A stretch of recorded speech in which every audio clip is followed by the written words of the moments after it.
300 سال پیش به دستور شاه طهماسب اول صفوی که قزوین را پایتخت خود نهاده بود و می‌خواست در جوار حضرت عبدالعظیم استراحتگاهی داشته باشد، دستور داد دیواری به مسافت 6000 قدم با 4 دروازه به دور تهران بکشند که رو به 4 سوی دنیای پیرامون داشت.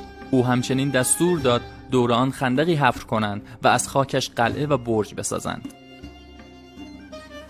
چون خاک خندق‌ها برای ساخت و ساز برج و بارو کفایت نمی‌کرد، از 2 محله شهر خاک برداری کردند و از همان زمان این 2 محل معروف شد به چال میدان و چال حصار.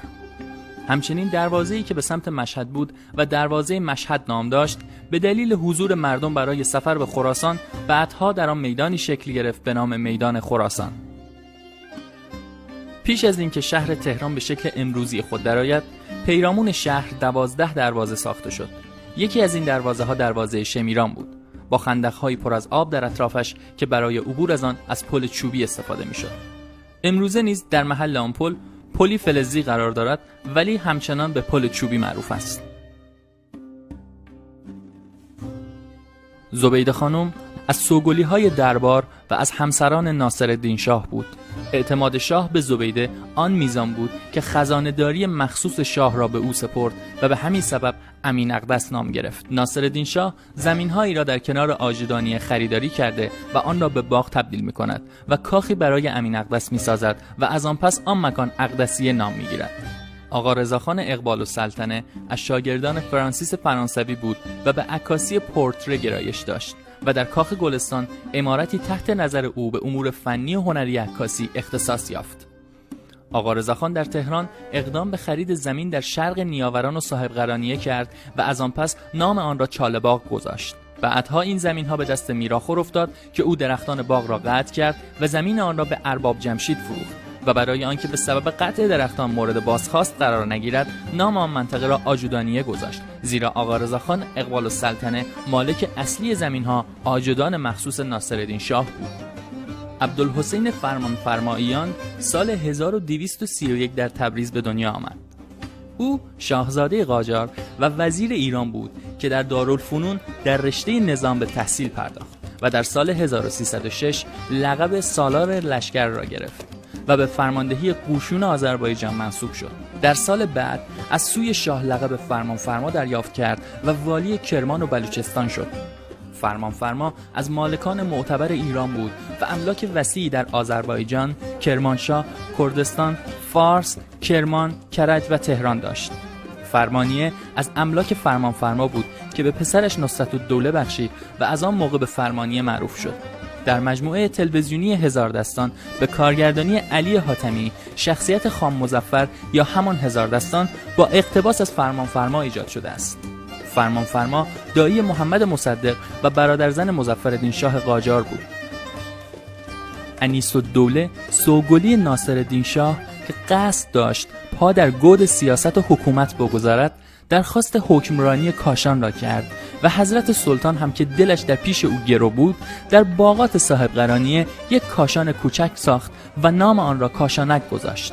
نام میدان بهارستان که تا اواخر دوره سلطنت رضاشاه میدان نگارستان نامیده میشد، از نام باغ و کاخ نگارستان که در شمال آن قرار داشت و بانی آن فتح علی شاه قاجار بود گرفته شده است.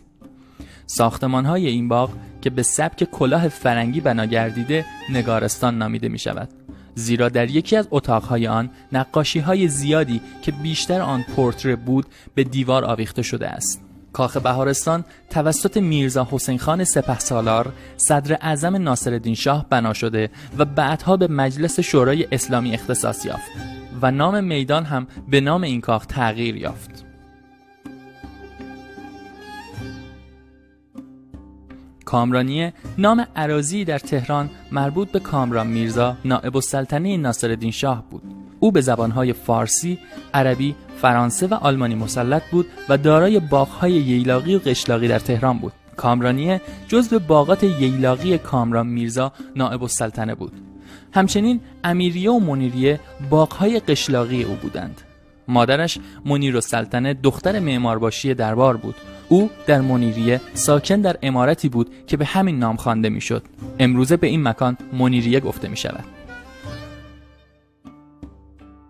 میدان توپخانه در سال 1284 هجری قمری در دوره ناصرالدین شاه و به دستور امیرکبیر ساخته و ساختمان‌های گرداگرد آن بارها تخریب و نوسازی شدند. این میدان از نخستین گذرگاه‌های تهران است که سنگفرش و بعدها آسفالت شد. میدان توپخانه از بدو احداث مرکزی برای تجمع آتشبازی، مشق و رژه نظامی و همچنین اعدام محکومان بوده است. به این دلیل و به سبب استقرار همیشگی توپ در این میدان به آن توپخانه اطلاق می‌کردند.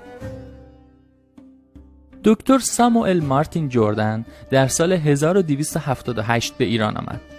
او فوق لیسانس الهیات و دکترای حقوق داشت. در سال 1292 با راه اندازی کلاس 12 دوره 12 ساله دبیرستان را تکمیل کرد. او همچنین در ساخت مدرسه البرز و کالج مک‌کورمیک دست داشت. از قوانین جالبی که او وضع کرد این بود که اگر در جیب کسی سیگار پیدا می‌کرد او را 1 تومان جریمه می‌کرد. محله جردن بر اساس نام او نامگذاری شد. شهرک غرب، بیسیم، تیردوقلو، لبخط و ونک محله‌های دیگری هستند که وجه تسمیه جالبی دارند. ساخت مجتمع‌های مسکونی با طراحی و معماری مهندسان آمریکایی و به مانند مجتمع‌های مسکونی آمریکایی که در گذشته محل اسکان خارجی‌ها بود، دلیل بر نامگذاری شهرک غرب شد. زمین‌های نجف آباد بیرون دروازه خراسان بود که به دلیل فعالیت مخابرات و نصب دکل بزرگ مخابراتی به بیسیم نجف آباد معروف شد تا نام این محله بیسیم شود.